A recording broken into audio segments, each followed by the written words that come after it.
আসসালামু আলাইকুম প্রিয় শিক্ষার্থী বন্ধুরা, সবাইকে আমার স্কুলের পক্ষ থেকে স্বাগতম। আজকে আমরা আর্থিক অবস্থা বিবরণীতে রেও মিলে আসা কুরিন, কুরিন সঞ্চিতি ও সমন্বয়ে থাকা কুরিন, কুরিন সঞ্চিতি নিয়ে আলোচনা করব।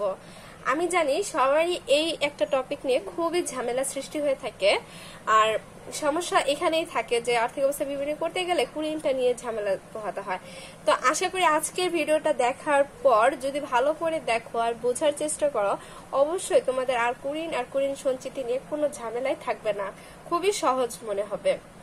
তো ফার্স্টে আমি আশা করবো যে সবাই ভিডিওটা ভালো করে দেখবে, প্রথম থেকে একবার শেষ পর্যন্ত দেখবে এবং বোঝার চেষ্টা করবে। আর যদি কোথাও সমস্যা থাকে অবশ্যই আমাকে কমেন্ট বক্সে জানাবে যে হ্যাঁ আমি এখানে বুঝিনি, আমি চেষ্টা করব তোমাদেরকে সমস্যার সমাধান করে দেওয়ার।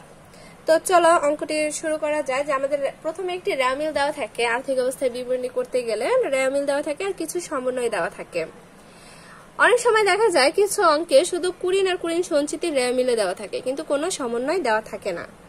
তখন আমাদের একরকম কাজ করতে হবে। যখন আবার কুরিন রেও মিলেও দেওয়া থাকবে এবং সমন্বয় দেওয়া থাকবে তখন আরেক রকম কাজ করবে। আশা করি সবাই ভিডিওটা লাস্ট পর্যন্ত দেখবে, কারণ আমি শেষে খুবই ইম্পর্টেন্ট একটা কুরিন আর কুরিন সঞ্চিতির সমন্বয় সহ একটি খুবই গুরুত্বপূর্ণ একটি সমস্যা সমাধান করব। আর সেটা হচ্ছে প্রায় অঙ্কে এসে থাকে। যদি প্রশ্নটা তোমাদের একটু জটিল টাইপের হয়ে থাকে তাহলে ওই সমন্বয়টা তোমাদের পরীক্ষার মধ্যে দিতে পারে। আর এই কারণে তোমরা ভিডিওটা একবারে শেষ পর্যন্তই দেখবে। তাহলে দেখো, যদি আমাদের রেও মিলে শুধু কুরিন আর কুরিন সঞ্চিতি দেওয়া থাকে, কুরিন হচ্ছে ডেবিট, কুরিন সঞ্চিতি ক্রেডিট। কুরিন জিনিসটা কি? কুরিনের আরেকটা নাম হচ্ছে অনাদায়ী পাওনা। অনাদায়ী পাওনা, কুরিন আর অনাদায়ী পাওনা একই জিনিস। একটা মানুষের দুইটা নাম হতে পারে না? যেমন মনে করো যার নাম করিম তার নাম আব্দুল থাকতে পারে না, আব্দুল করিম, তার দুইটা নাম একসাথে হয়ে গেল। তা এরকম হচ্ছে যে কুরিন আর অনাদায়ী পাওনা এই দুইটা নামই হচ্ছে একজন ব্যক্তির বা একই কাজ, অনাদায়ী পাওনা। তাহলে অনাদায়ী পাওনা আর কুরিন হচ্ছে একই। হয় তোমার পরীক্ষার মধ্যে কুরিন কথাটা লেখা থাকবে, নয় অনাদায়ী পাওনা কথাটা লেখা থাকবে, যে কোনো একটি নাম লেখা থাকবে, দুইটাই নাম লেখা থাকবে না। কুরিন সঞ্চিতি বা অনাদায়ী পাওনা সঞ্চিতি, অনাদায়ী পাওনা সঞ্চিতি। এখন কুরিন জিনিসটা কি আসলে? কুরিন হচ্ছে আমাদের প্রতিষ্ঠানের জন্য খরচ, যেটা হচ্ছে আমাদের ব্যবসা প্রতিষ্ঠান যখন পরিচালনা করতে যে যখন আমরা ধারে কোনো কিছু বিক্রি করে থাকি তখন আমাদের কুরিনের পরিমাণ বা কুরিন সৃষ্টি হয়। কুরিন হচ্ছে যখন দেনাদার সৃষ্টি হয়, দেনাদার থেকে কুরিনের সৃষ্টি হয়।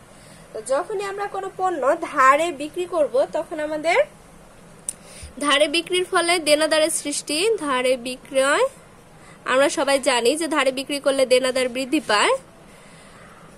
কিছু দেনাদার থাকে প্রতিষ্ঠানে যেটাকে বলা হয় যে ছেঁচড়া কোয়ালিটির। যেমন মনে করো যে তারা টাকা দিতে চায় না সঠিক টাইমে। আমাদের আশেপাশে দেখলেও দেখা যায় যে কিছু লোক থাকে টাইম মতো টাকা দেয় না। তা ঠিক তেমন যে প্রতিষ্ঠানের দেনাদারদের মধ্যে কিছু দেনাদার থাকে যারা টাকা পরিশোধ করতে চায় না। তা ওইসব দেনাদারকে বা দেনাদাররা বলে যে আমি এত টাকা দিতে পারবো না বা তার কাছ থেকে আমরা এত টাকা আদায় করতে পারবো না। সেই টাকার পরিমাণটাই হচ্ছে কুরিন। যেই টাকাটা আমরা দেনাদারের কাছ থেকে কখনোই আদায় করতে পারবো না সেই টাকাটার নাম হচ্ছে কুরিন। আর দেনাদারের কাছ থেকে যখন দেনাদারের কাছে মনে করো আমরা 20,000 টাকা পাবো, সেখানে দেনাদার বললো যে তার কাছে আমরা 2,000 টাকা সে আমাকে দিবে না, তার মানে এই 2,000 টাকা কখনোই আমরা তার কাছ থেকে পাবো না। সেই টাকাটার পরিণাম হচ্ছে কুরিন। কুরিন হচ্ছে 2,000। এখন প্রতিষ্ঠানের মালিক ভাবলো যে এই দেনাদার আমাকে 2,000 টাকা তো দিবেই না, এখন বাকি টাকাটা কি দিবে? যদি না দেয় বা কম দেয় তখন তারা কি করে, তার উপরে আরো 2%, 5% হারে সঞ্চিতি ধার্য করে, যেটার হচ্ছে টাকাটা পাইলেও পাইতে পারে আবার নাও পেতে পারে, এটা শিওর না। তাই এটা হচ্ছে কুরিন সঞ্চিতি। তারা এটা একটা বিপরীত দায় হিসেবে বা বিপরীত হিসাব হিসেবে ধরে রাখে যে দেনাদার আমাকে এখানে 18,000 টাকা পাবো, কিন্তু 18,000 টাকা নাও দিতে পারে, এখানে 1,000 টাকা বা 500 টাকা কমও দিতে পারে। তাই তার একটা নির্দিষ্ট হারে 5% বা 2% বা 3% হারে একটি অনাদায়ী পাওনার সঞ্চিতি ধার্য করে রাখে। এটা হচ্ছে সম্ভাবনাময় দায়, যেমন হচ্ছে টাকা পেতেও পারে আবার নাও পেতে পারে।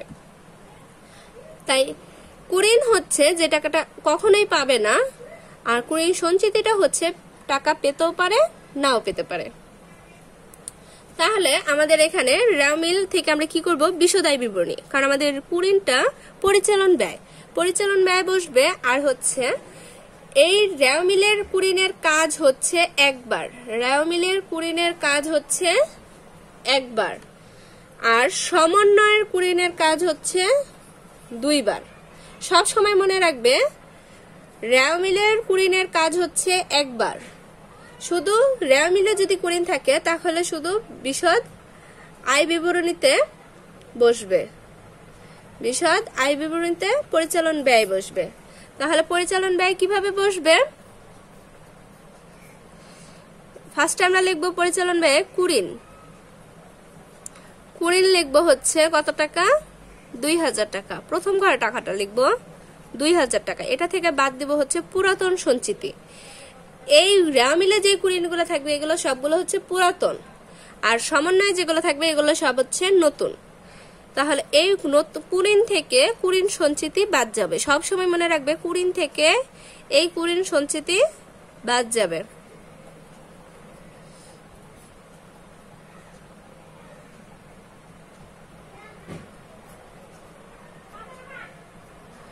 দেখো কুঋণ থেকে কুঋণ সঞ্চিতি বাদ গেলে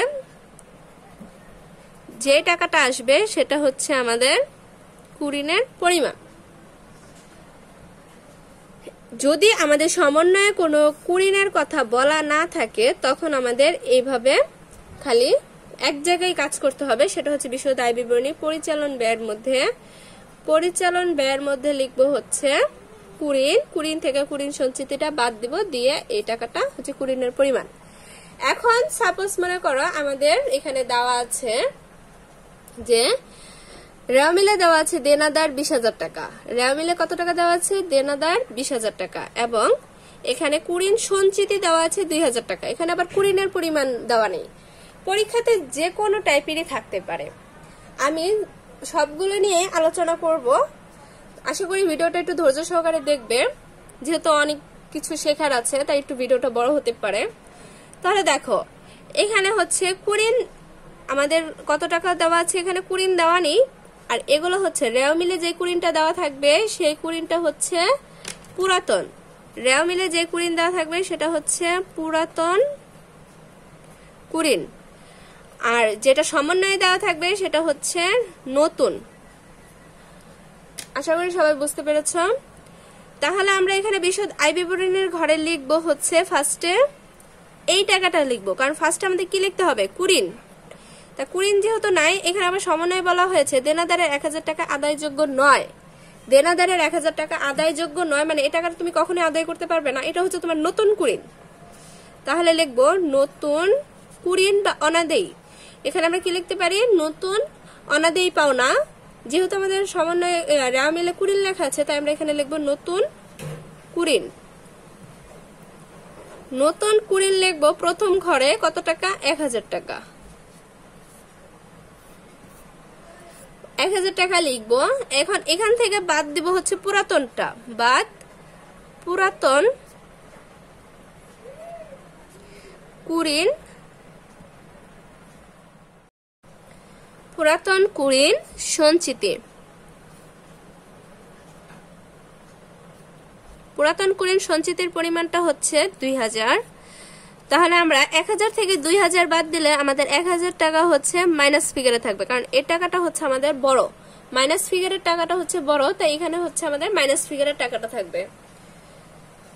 এখন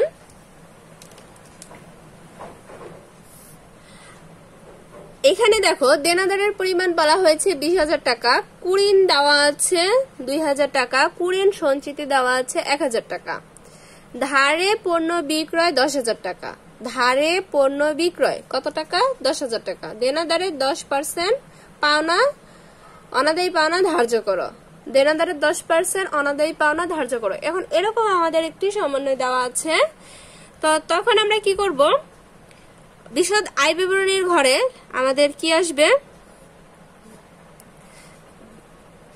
বিশদ আয় বিবরণীর ঘরে আমাদের তো কুড়িন আসবে। তো আমরা ফার্স্টে লিখবো কুড়িন, এটা যেহেতু পুরাতন কুড়িন তো এটা আগে লিখবো কুড়িন। আর এইগুলোর কাজ একবার হবে।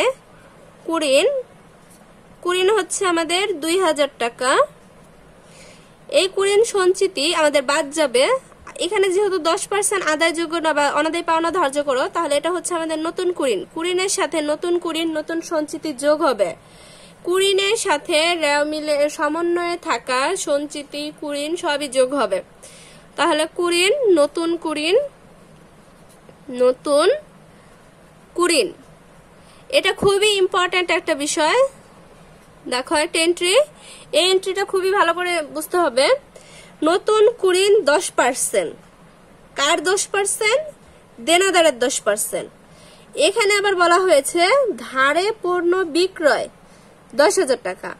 ধারে পণ্য বিক্রয় করলে কি হয়, বিক্রয় বাড়ে আর দেনাদার বাড়ে, দেনাদার বাড়ে আর বিক্রয় বাড়ে। তা অবশ্যই আমাদের এই 10,000 টাকা দেনাদারের সাথে যোগ করতে হবে। তাহলে 20,000 যোগ হচ্ছে 10,000, এই সমন্বয়ের কাজটাও করতে হবে। 10,000 টাকা যোগ করে আসলো 30,000 টাকা। এই 30,000 টাকা কি করব, আমাদের এখানে 10% অনাদায়ী পাওনা ধার্য করতে হয়েছে। তাহলে 30,000 গুণন 10% করলে 3,000 টাকা। এই 10,000 টাকা হচ্ছে আমাদের নতুন দেনাদার, যেটা ধারে বিক্রি করা হয়েছিল, লেখা হয়নি। আর এটা হচ্ছে আমাদের পুরাতন দেনাদার। তাহলে এই টাকার সাথে এই টাকাটা অবশ্যই যোগ করতে হবে, তাহলে টোটাল দেনাদার বের হবে। আর দেনাদারের উপর কত পার্সেন্ট ধরতে বলছে, 10%। তো 10% ধরলে 3,000, আর টোটালটা যোগ করব 5,000। এই 5,000-এর সাথে আমরা কি করব, এই পুরাতন সঞ্চিতিটা বাদ দেব। বাদ পুরাতন, আমরা জানি নতুন থেকে পুরাতন বাদ যায়। তো পুরাতন কুড়িন সঞ্চিতি,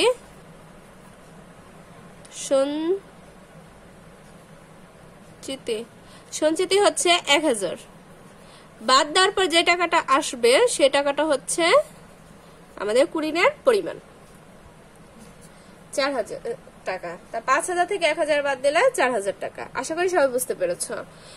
দেনাদারের 10%, দেনাদারের উপর 10% অনাদায়ী পাওনা ধার্য করো। এখানে যেহেতু একটা ধারে পণ্য বিক্রির কথাটা বলা হয়েছিল আর এটা লেখা হয়নি, সমন্বয় লেখা থাকলে মানে লেখা হয়নি, 10,000 টাকা। তাই আমাদের দেনাদারের পরিমাণ বৃদ্ধি পেয়েছে 30,000 টাকা। আর এর উপর 10% ধরলে কত আসে, 3,000 টাকা। আর 2-এর সাথে 3 যোগ করলে 5, 5 থেকে 1,000 বাদ দিলে 4,000 টাকা।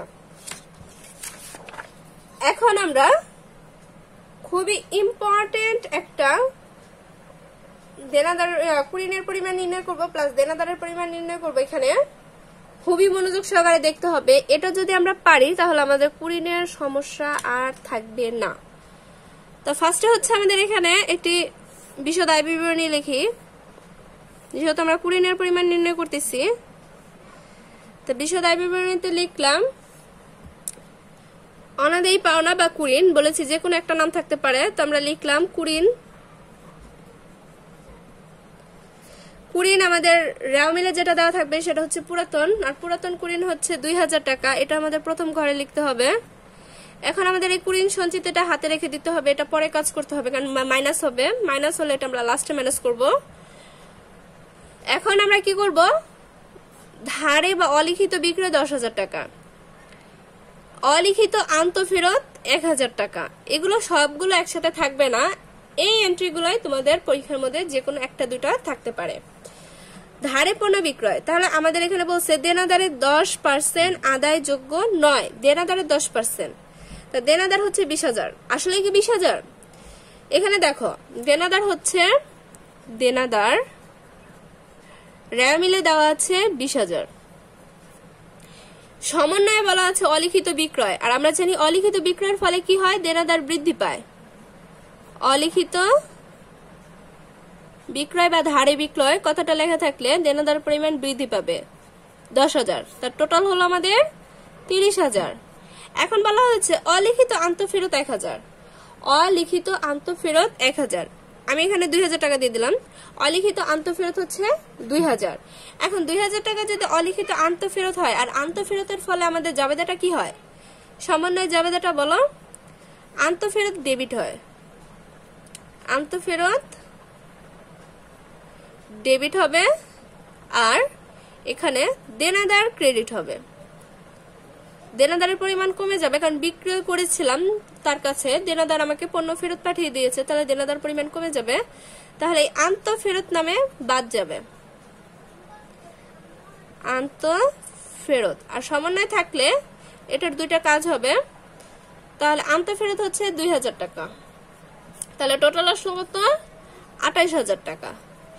এই 28,000 টাকার উপরে আমাদের এখন কত পার্সেন্ট ধরতে হবে? যেহেতু দেনাদার বলেছে, তাহলে দেনাদার আমরা এই টাকাটার উপর সরাসরি ধরতে পারবো না। কি করতে হবে? আমাদের এখানে যদি আরো কিছু দেনাদারের সাথে সম্পর্কিত কোনো লেনদেন বা কোনো এন্ট্রি থাকে, সেই কাজটা করার পর আমরা অনাদায়ী পাওনা ধার্য করব। তা দেনাদার হচ্ছে 20,000, তার সাথে অলিখিত বিক্রয় ছিল, আন্তঃফেরত ছিল, বাদ দেওয়ার পর আমার আসলো টোটাল 28,000। এটা হচ্ছে আমাদের মোট দেনাদার। এখন এই দেনাদারের উপর কি করতে হবে? 10% অবচয় আদায়যোগ্য নয়, তার মানে অনাদায়ী পাওনা বা কুরিন ধরতে হবে। 10% ধরলে আমাদের কত আসে? 28,000-এর উপর 10% ধরলে 2,800 মেবি আসবে। 28,000 ইন্টু 10% 2,800। তাহলে এখানে হচ্ছে আমাদের যোগ করতে হবে নতুন কুরিন, এটা তার নতুন কুরিন যোগ করব। নতুন কুরিন 2,800, টোটাল আসলো 4,800। এখন কি বলছে এখানে? অবশিষ্ট দেনাদারের উপর 5% সঞ্চিতি ধার্য করো। অবশিষ্ট বলতে 28,000 টাকার উপরে নয়, এই 28,000 টাকা হচ্ছে আমাদের মোট দেনাদার। এটার উপর থেকে এখন আমাদের কি করতে হবে? এই যে 10% আদায়যোগ্য নয় 2,800 টাকা, এটাও তো আমাদের দেনাদারকে কমিয়ে দেবে না? কারণ যেহেতু কুরিন আমরা কি 10% যেহেতু আদায় করতে পারবো না, দেনাদারের 10% আদায় করতে পারবো না, তাহলে এই 28,000 টাকা থেকে 2,800 টাকাও বাদ দিতে হবে। তাহলে 28,000 টাকা বাদ হচ্ছে 2,800 টাকা। 2,800 নতুন কুরিন বাদ দিব, 28,000 থেকে নতুন কুরিন বাদ দিব। বাদ দেওয়ার পরে আসবে যে টাকাটা 25,200 টাকা। 25,200 টাকার উপর অবশিষ্ট দেনাদার সঞ্চিতি ধার্য করব। তা 25,200 টাকার উপর কত পার্সেন্ট সঞ্চিতি ধার্য করতে বলেছে? 5%। এই অবশিষ্ট কথাটা বলার কারণে আমাদের এই নতুন কুরিনের পরিমাণটা দেনাদার থেকে বাদ দিতে হয়েছে। বাদ দেওয়ার পর আমাদের কত পার্সেন্ট? 5% ইন্টু 5% করলে আমাদের 1,260 টাকা। এটার সাথে আমাদের এই সঞ্চিতিটাও হচ্ছে নতুন সঞ্চিতি, তাই এটাও আমাদের কি করতে হবে? যোগ করতে হবে। নতুন কুরিন সঞ্চিতি কত আসলো? 1260। এটাও কি করব? যোগ করব। তাহলে কত আসে? 5,000, 6,060।